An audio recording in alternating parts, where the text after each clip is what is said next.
Assalamualaikum warahmatullahi wabarakatuh. Waalaikumsalam warahmatullahi wabarakatuh. Perkenalkan, nama saya Anjani Faronita, calon guru penggerak angkatan 11 Kabupaten Bengkulu Utara. Saya bertugas di SMPN 14 Bengkulu Utara. Di sini saya bersama dengan Bapak Kepala SMPN 14 Bengkulu Utara, Bapak Fadoli MPD. Selamat siang Pak, bagaimana kabarnya Pak? Selamat siang, alhamdulillah kabarnya baik. Ya Pak, ini Pak, untuk kesempatan hari ini apakah saya mengganggu waktu Bapak Pak? Tidak. Alhamdulillah, terima kasih ya Pak. Ya, sama-sama. Sudah meluangkan waktunya hari ini untuk percakapan hari ini Pak. Saya ingin menanyakan tentang dilema etika yang Bapak rasakan.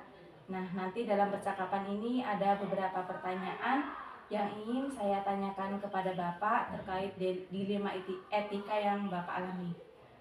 Bisa dimulai Pak? Bisa. Ya. Terima kasih Pak. Baiklah Pak, untuk pertanyaan pertama nih Pak. Selama ini Pak, bagaimana Bapak dapat mengidentifikasi kasus-kasus yang merupakan dilema etika Pak? Jadi untuk mengenali, untuk mengidentifikasi kasus dilema etika ini, kami biasanya memperhatikan situasi di mana harus memilih antara dua pilihan yang secara moral benar, tetapi dua pilihan itu saling bertentangan. Pak, jadi kita memilih ya Pak ya, bagaimana mana yang benar yang harus kita pilih tentang hal tersebut ya Pak.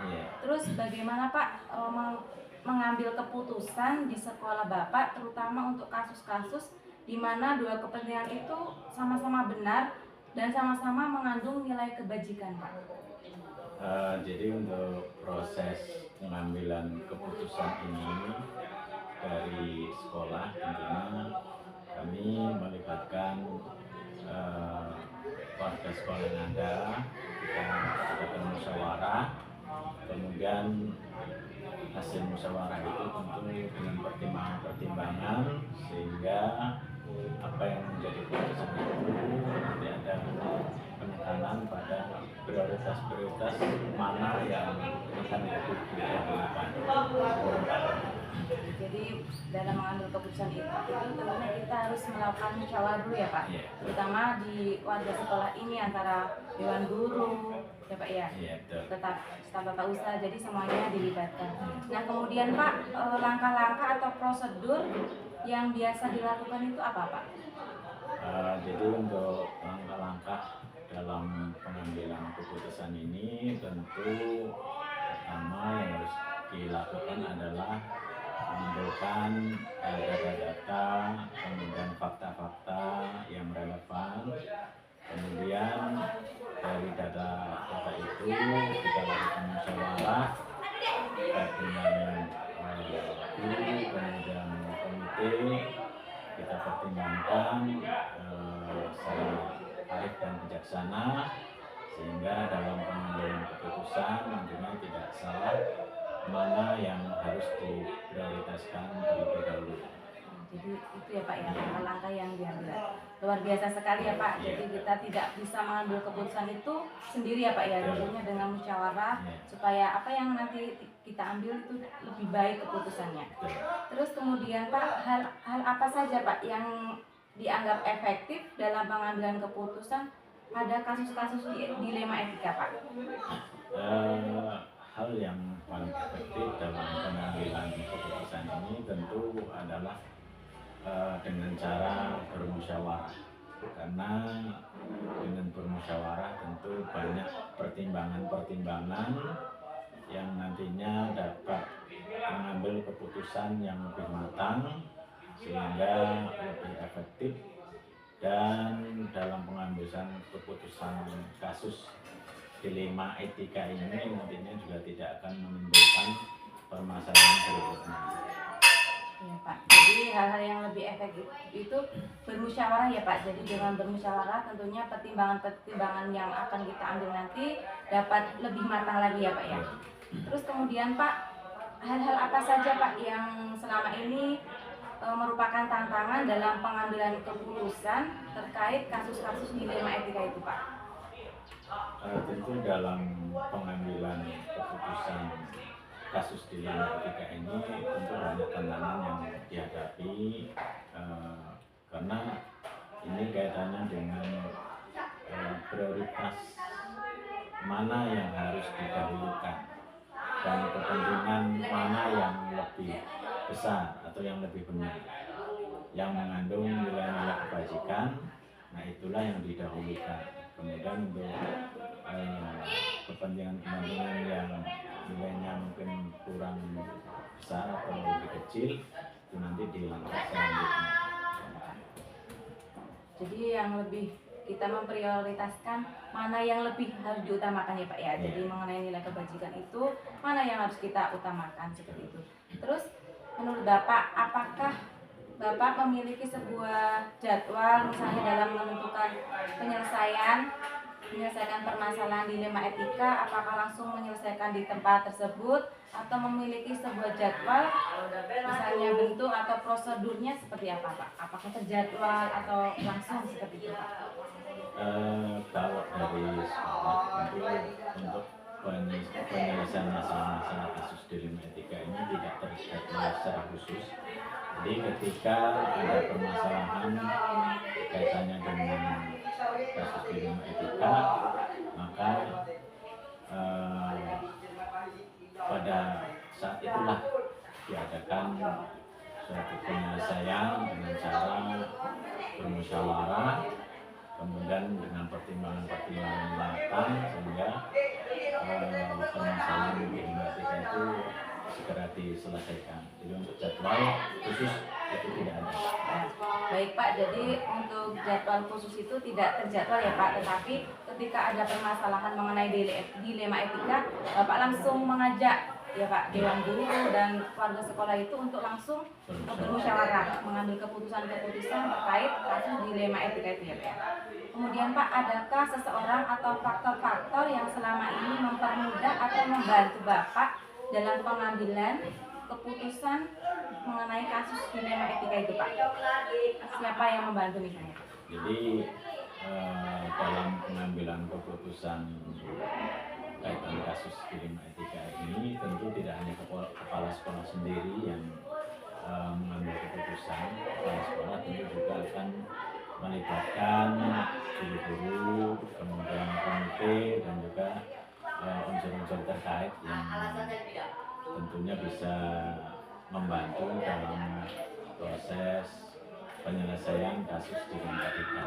Tapi jika itu dimungkinkan, namun kalau dari unsur-unsur yang ada di sekolah itu bisa cukup untuk membantu dalam penyelesaian kasus dilema etika, maka kepala sekolah meminta bantuan dari guru-guru yang ada di sekolah dan juga komite di sekolah. Ya Pak, baiklah Pak, luar biasa sekali ya Pak. Jadi dalam kita membuat sebuah keputusan, tentunya kita tidak bisa melaksanakan sendiri ya Pak. Tentunya ada pihak-pihak terkait yang membantu kita dalam mengambil keputusan, terutama mengenai misalnya ada kasus-kasus yang dilema etika ya Pak. Oke.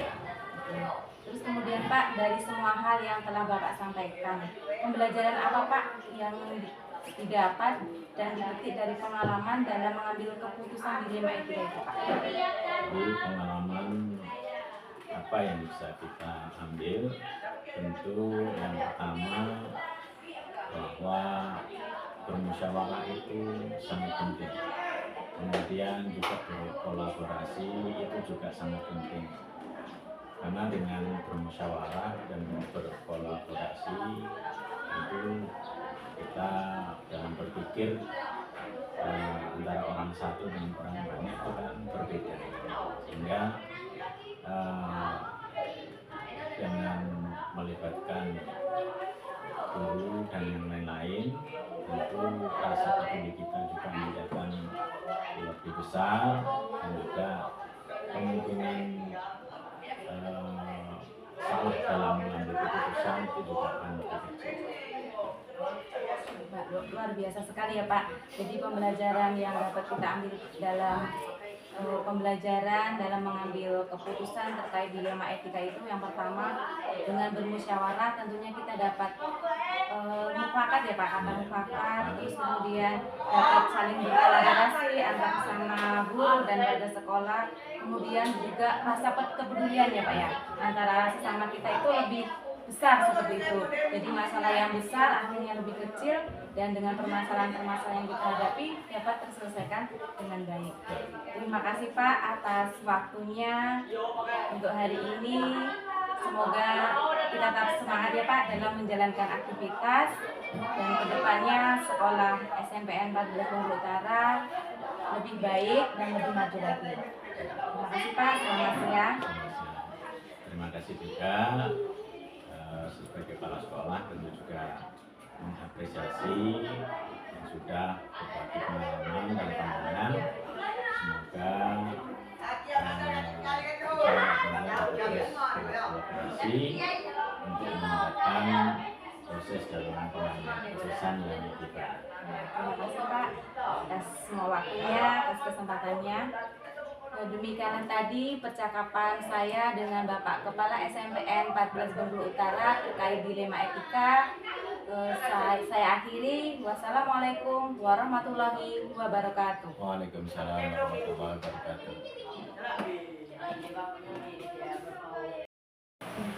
Assalamualaikum warahmatullahi wabarakatuh.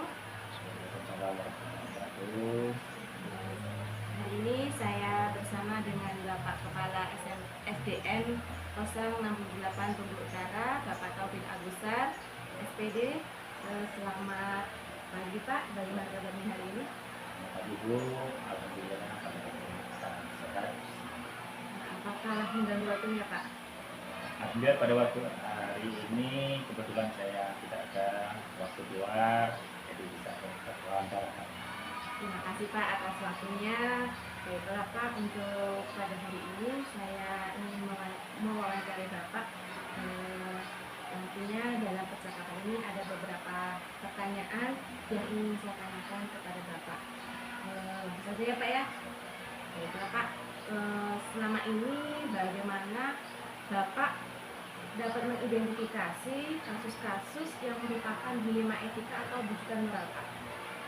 Jadi sekolah SD 068 ini kita mengenali kasus dilema etika atau rujukan moral ini. Kami biasanya memperhatikan situasi di mana kita harus memilih antara dua pilihan. Yang pertama yaitu secara moral itu benar, tetapi sangat bertentangan dengan hati nurani.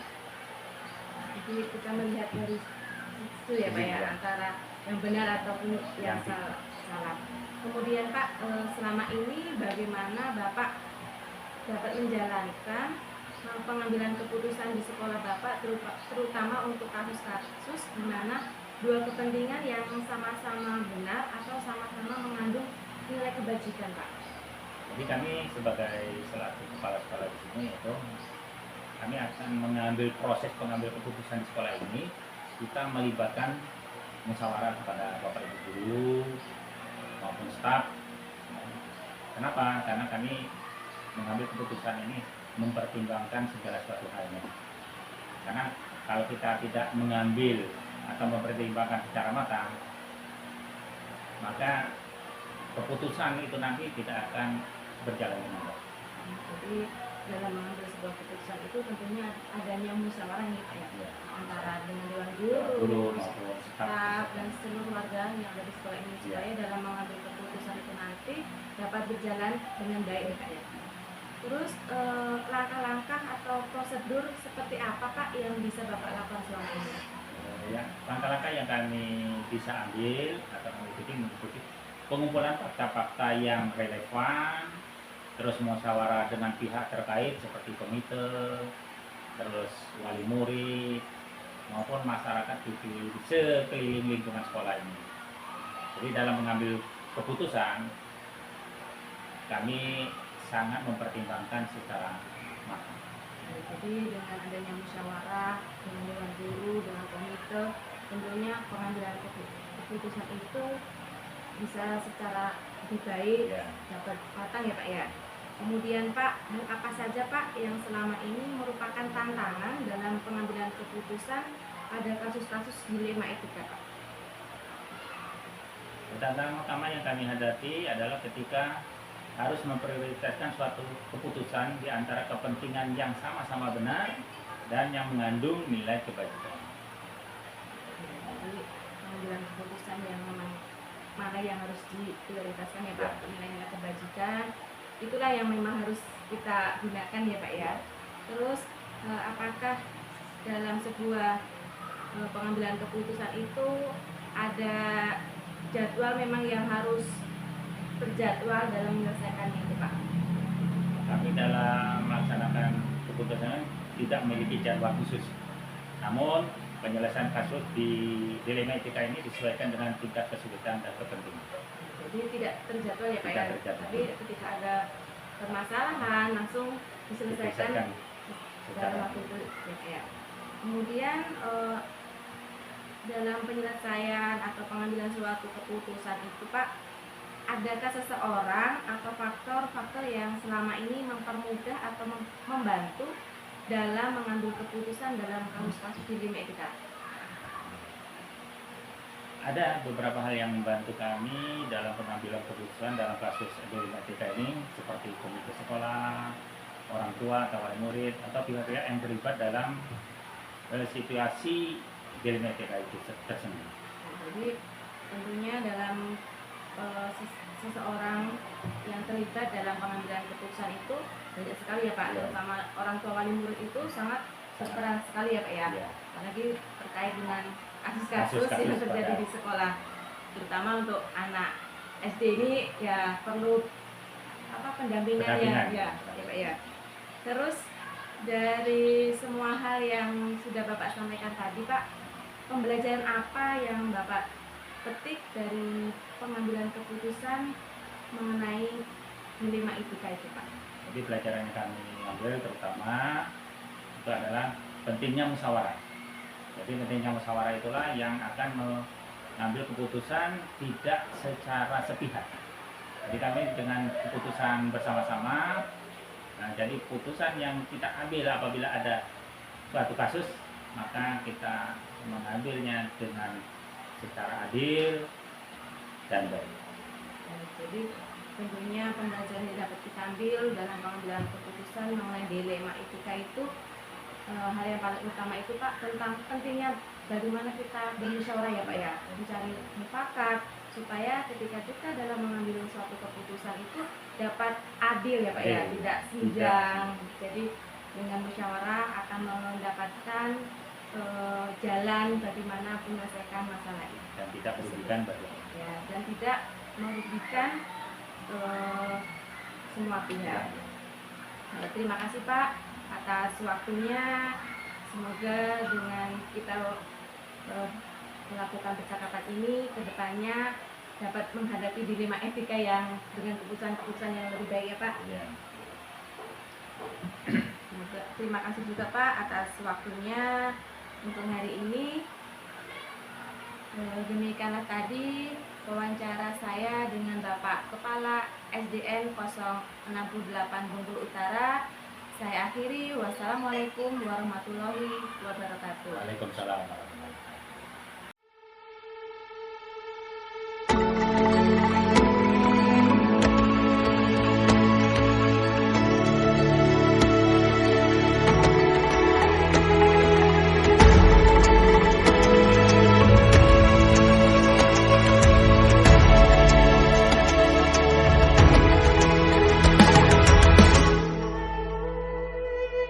Ayo memilih apa yang kau suka, merdeka belajar wujud yang nyata. Raih mimpimu juga cita-cita,